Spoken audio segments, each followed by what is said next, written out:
In 1816, a British garrison was posted to a small volcanic island. It sat alone in the middle of the South Atlantic. Their orders were simple: keep the French from using this rock to rescue Napoleon from St. Helena. The garrison was a strange crew: English, Scottish, Irish, Welsh, with a handful of Italians and Dutch and a Cape Colony contingent. Among them was a Scottish corporal named William Glass, who would become the founding father of the settlement. When they were withdrawn in 1817, 3 soldiers decided to stay. Others drifted in over the next decade: a shipwrecked Italian, a Dutchman, settlers from St. Helena, women from the Cape. Today, their descendants still live on the island, growing potatoes, fishing the cold southern waters, and speaking the same English their ancestors spoke. By 1827, there were about 30 people. 200 years later, their descendants still live there, about 250 of them, and they all speak English. But not normal English. They speak a version of English that has barely changed since the 1800s. Linguists have struggled to classify it since the 1950s. Tristan da Cunha is the most remote inhabited island on Earth.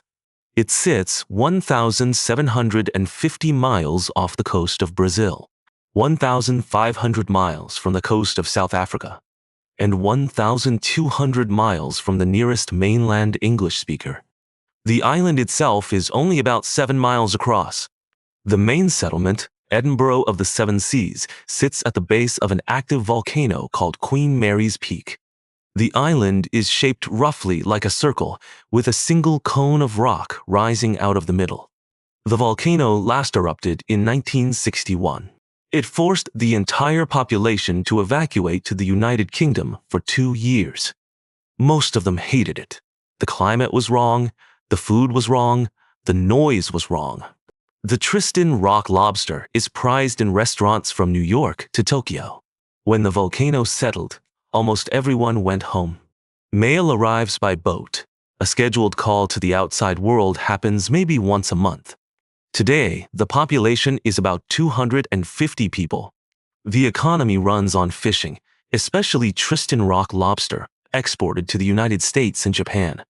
There is 1 school, 1 church, 1 pub, 1 shop, and 1 hospital with a single doctor.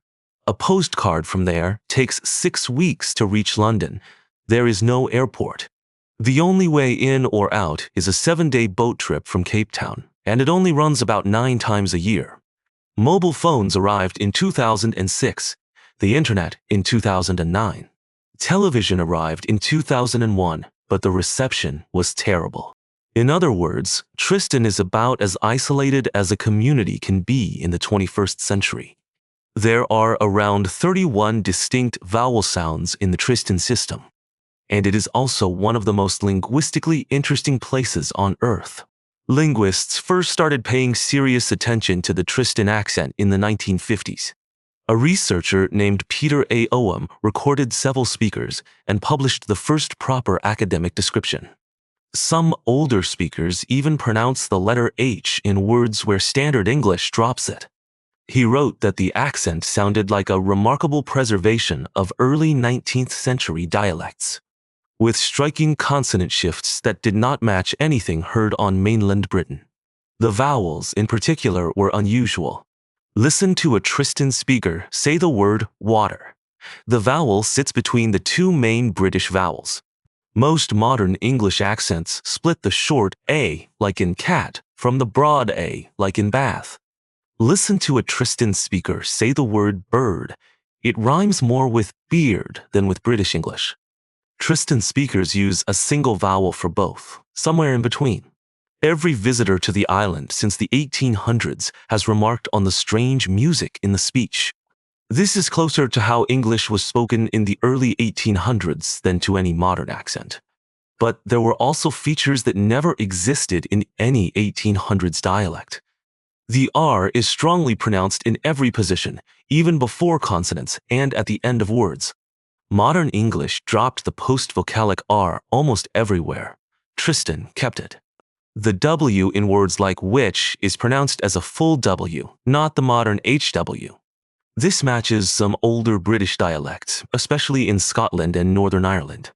Imagine a glass jar, sealed, with sound trapped inside for 2 centuries.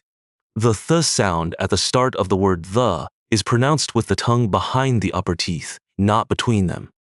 This is closer to how some Caribbean and African English dialects sound.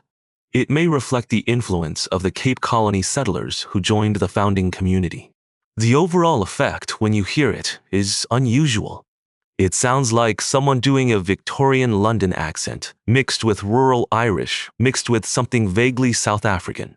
None of these comparisons is quite right, but all of them are kind of right.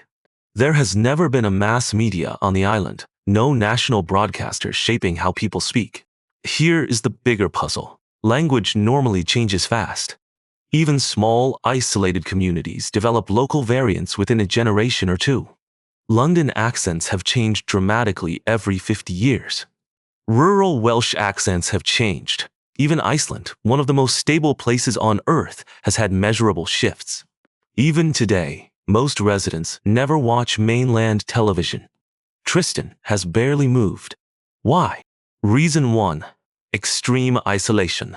Belonging to the island is more important than sounding like the rest of the world.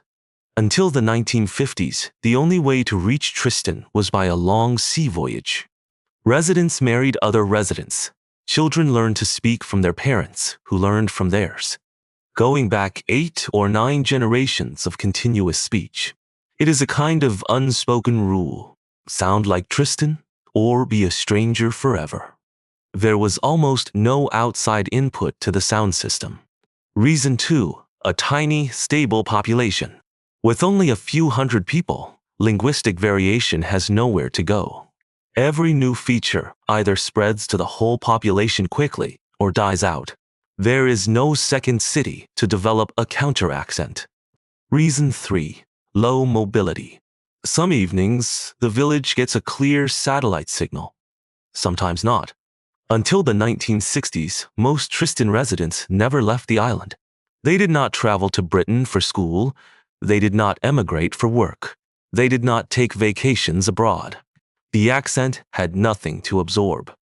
The accent is being measured now against recordings made in 1952. Reason 4. Social pressure to fit in. On a small island, sounding different is noticed.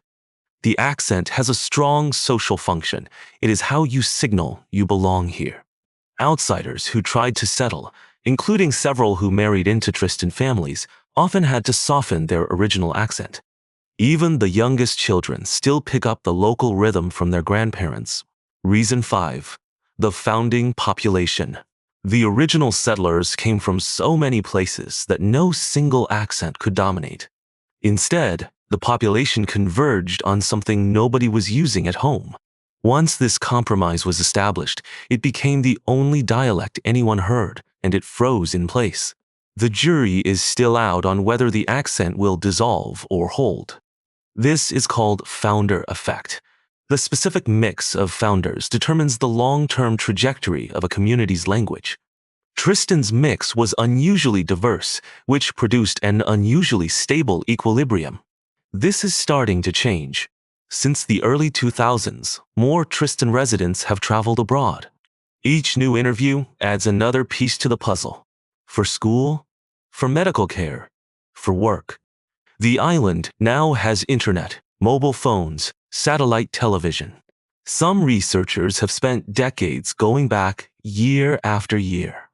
Younger residents are exposed to outside accents constantly. Linguists who have studied recent recordings have found some clear patterns. A few younger Tristan speakers show small shifts in vowel pronunciation. The same forces that protected the accent for 200 years are now slowly wearing it down, particularly towards South African English, which is the most common outside accent they hear. The R sound, while still strong, is starting to weaken in some speakers under 30. New vocabulary is being absorbed. Internet terms, modern slang, English idioms they would have heard for the first time 10 years ago. 200 years of accidents, choices, and chance. All of it is now in regular use. Every Tristan child still learns to speak from their mother, who learned from hers. But the rhythm, the intonation pattern, the cadence of the accent, the thing that makes a Tristan accent sound like a Tristan accent, appears to be holding up. Recent recordings from 2019 and 2022 show patterns that closely match recordings from the 1950s. There is a real possibility that, with continued exposure, the Tristan accent will eventually converge with one of the major world Englishes. South African is the most likely candidate, given proximity and travel patterns. But it is also possible that the accent will simply stabilize at its current form for another 50 years, as it has for the last 200. It is a coin toss. Two futures, branching paths. There is one more reason linguists care about Tristan right now. Tristan is a live, working example of a kind of language preservation that usually only exists in historical recordings. There are not many places left on Earth where a community of 250 people speaks an English dialect that has remained essentially unchanged for 200 years.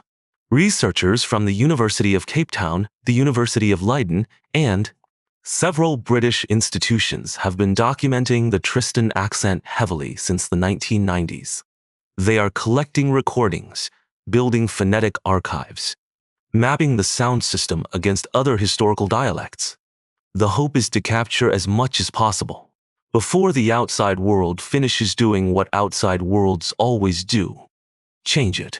This is the paradox of small, isolated communities in the 21st century. The thing that makes them linguistically interesting, their isolation, is also the thing that makes them most vulnerable to outside influence. Their greatest strength and their greatest weakness are the same quality, and the clock is ticking. The Tristan accent is a fossil that is still alive. It was formed by accident, in a moment, by a small group of strangers stranded on a rock in the middle of an ocean. And it has survived wars, evacuations, eruptions, and the slow encroachment of the modern world. Whether it survives the next century depends on choices being made right now by people who are mostly unaware that what they are speaking is one of the rarest dialects of English on the planet. Still talking. After all this time. Still talking.